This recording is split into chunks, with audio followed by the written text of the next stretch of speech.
Thank you. I call the meeting to order. Remind the witness that he's still under oath. Okay, Mr. Shanmugam, please proceed. Now, we are going to refer to the telegram of 14th of December 1962 from Lord Selkirk. This is to the Secretary of State for Colonial Affairs, I think. Now, this telegram was sent obviously after the 7th of December telegram, right? Since this is the 14th of December. Yes.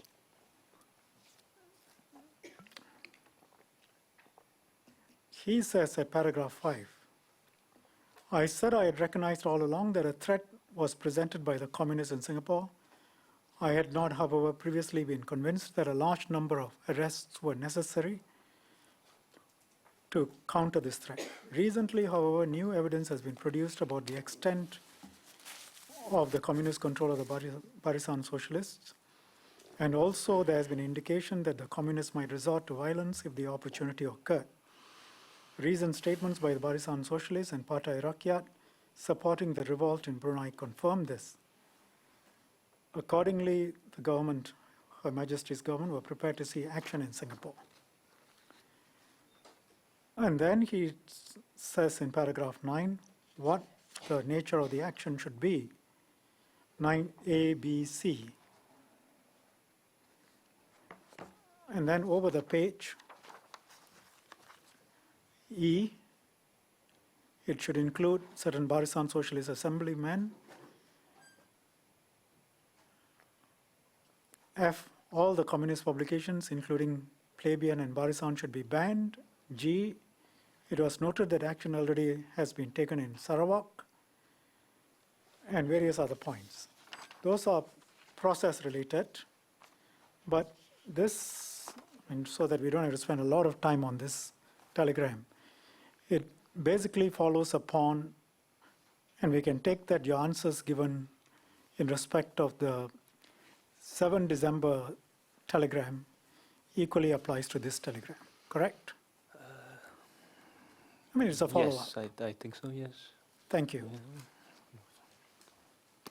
Now, let's look at your ARI paper. We have spent a huge amount of time looking at the 2 notes. Now, let's look at your ARI paper. Page 18.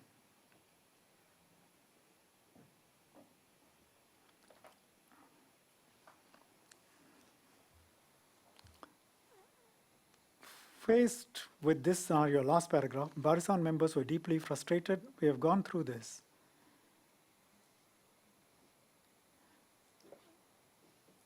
You are good enough to agree that the last paragraph in page 19, looking at it again, you should have reworded it. Equally, the way you have set out the references to the 2 notes, 23rd September and 30th September, really ought to have been more accurate. Would you agree? I would have reworded it, yes. Thank you.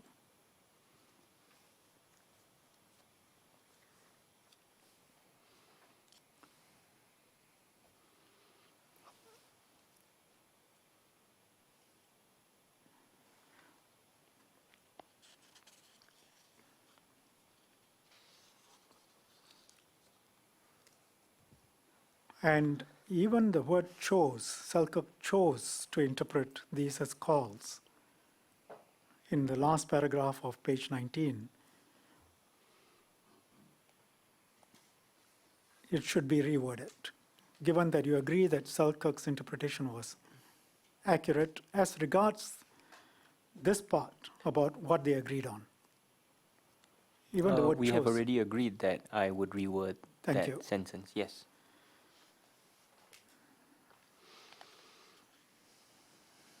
can I suggest that, going back to, and these are central documents, these are the essential documents on which the Operation Cold Store was decided upon.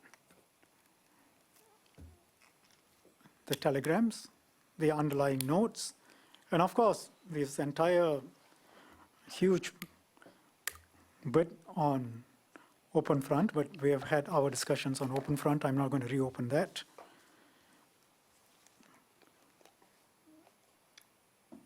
Based on what I quoted you from the Regius professor from Cambridge, can I suggest to you that you have pretty much breached a number of rules that he set out?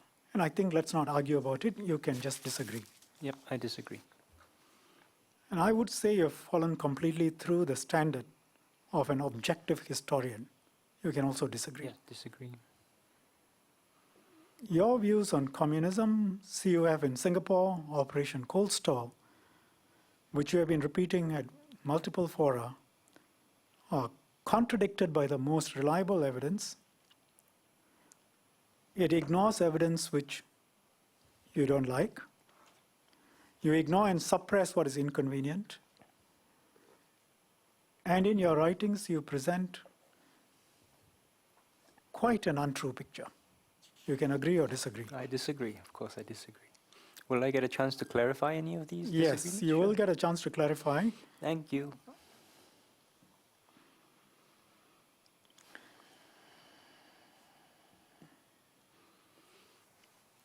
You are aware that ultimately China decided to stop the CPM transmission to Southeast Asia, including Malaysia and Singapore, at the request of Mr. Lee Kuan Yew?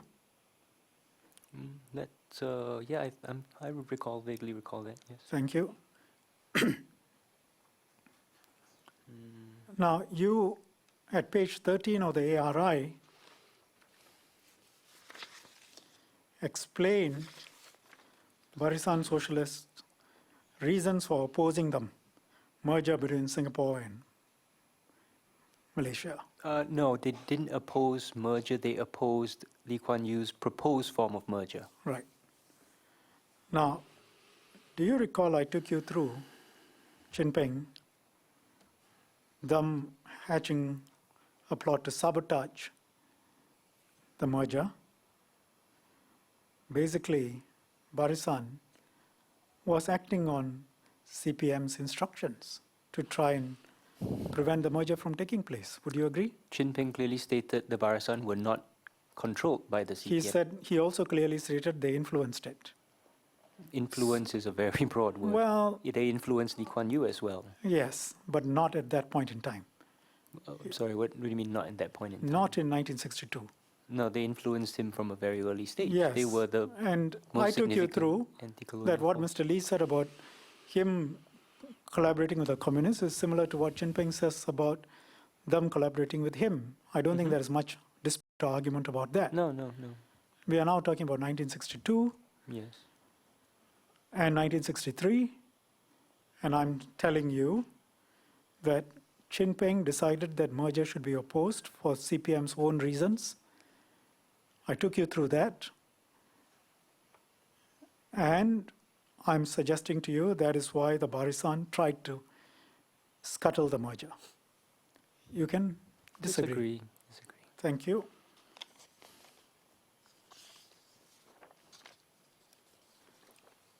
And I suppose because you consider Jinping not credible, that is why you haven't mentioned him in page 13 of your ARI paper when you discuss merger.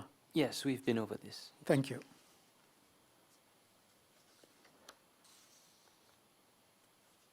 Now, you wanted to refer to some document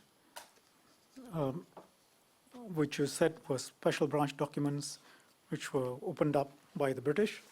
And I said we will come back to it. Yes, please. Please tell me which document and come back to it. Oh, this is the one you asked me to look. Okay, give me a minute, please. Yeah.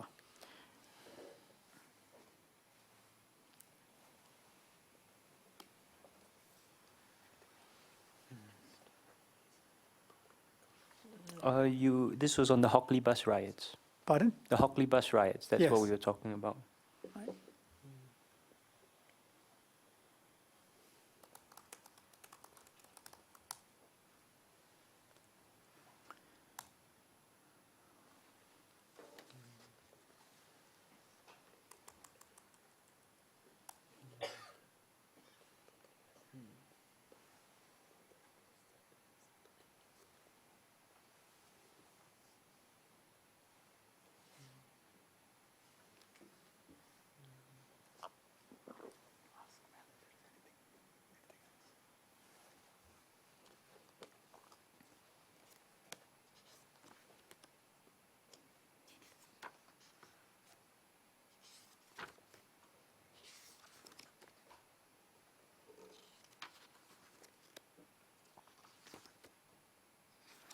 If you prefer to send us a note,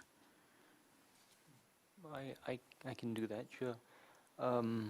The police intelligence journals of 4th, 5th, and 4, 5, and 6 of 1955 would be one source. one source The Hockley bus riots. for what point? That you were arguing that they were communist controlled, but it was reported in the Special Branches Police Intelligence Journal following the riot that that it had taken that the Freedom Press was arguing that the riots were against their line, and that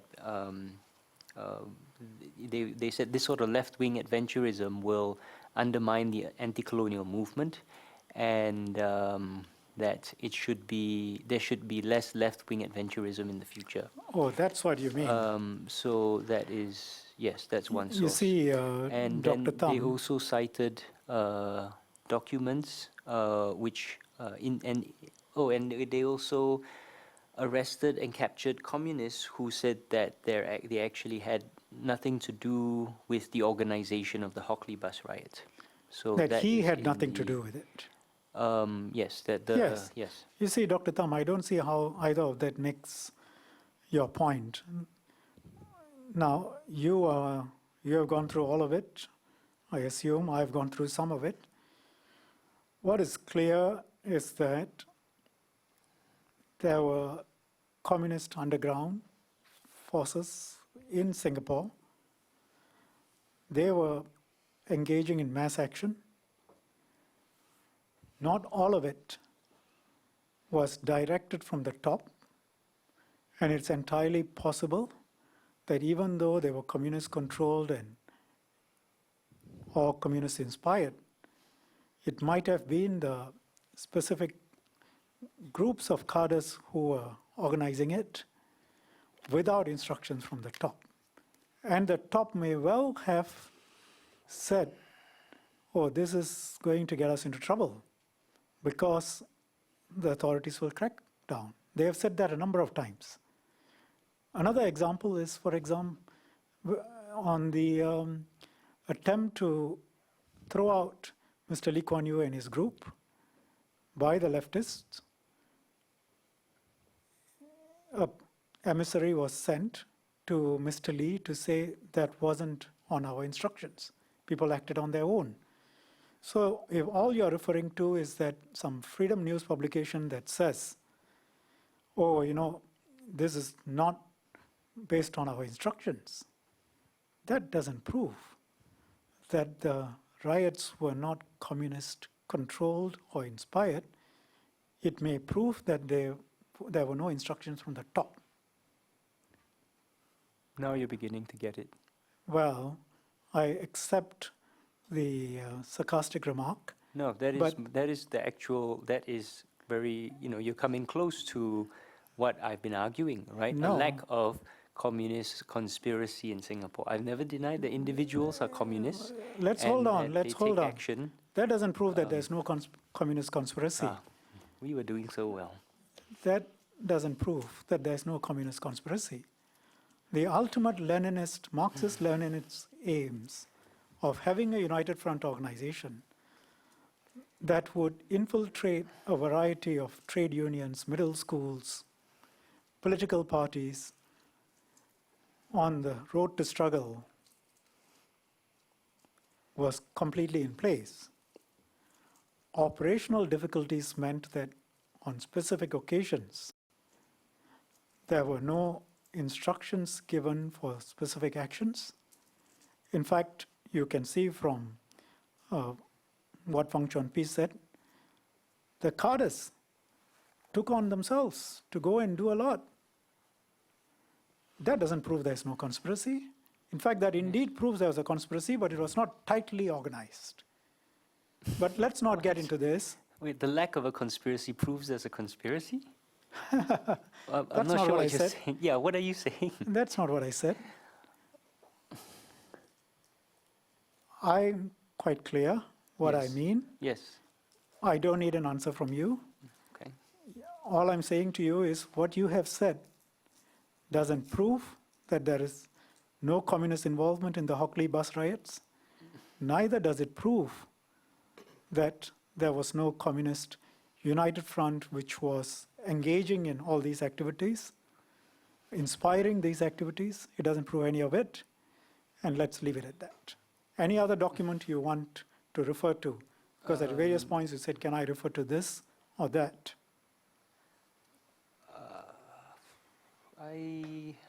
Well, let's just move on. We've been here a long time. Let's just move on. All right.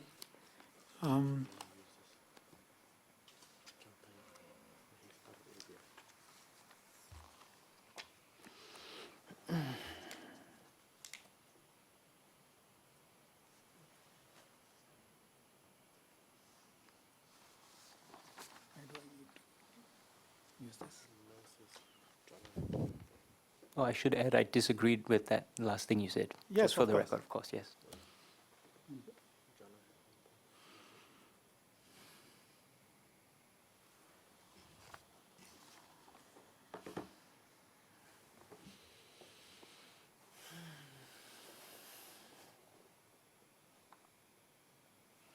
Let me put to you one other document from Chang Tai-yong. I'm reading a translation. This is, again, in remembrance of Comrade Cham Chong Chen, my senior in school and comrade in arms, recalling memories of a hero in the Singapore underground. I think this is one of the documents you said you haven't read, correct? If you show the document, I can confirm. don't have it, but it looks like this. I have seen that book, but no, I You've haven't seen- read it. Yeah. Right. He says, and I'm reading the translation, in early 1953, I returned to Indonesia. This is Chang Tai-yong, accepting the organization's arrangement to go on a mission pertaining to underground route, mainly with my mother's help. After accomplishing my task, I carried out work under the leadership of Ng Meng Chiang, that's Comrade D, one of his aliases, and Yu Chui Ip. Although I did enter Singapore stealthily to carry out work assigned by the organization, in the nearly 1 decade I was away, I did not meet him. Have you come across this at all? No, I just remember there was one document earlier, the book Dialogues with Thum Ping, where I think it was Tony Short asked if he actually ever met Chin Seong, and is that available, or should I just look it up and submit it later? Can you look it up and submit it? Okay, the book's in any library. Yeah. I probably have a copy at home. We have it, but probably not here. Okay. Yeah. Anything else? I have nothing else. Okay, as there are no further questions, Dr. Thum, thank you very much for your very many long hours over here. Okay. In the next few days, we'll send you a transcript of these proceedings. If there are any errors or any amendments you need to make, please make the corrections and send it back to us. Once again, thank you very much. Thank Thank you you, very much, Dr. Mr. Thum. Chairman. Thank you, Mr. Shanmugam. Clark, can you bring the next witnesses up to the witness table, please?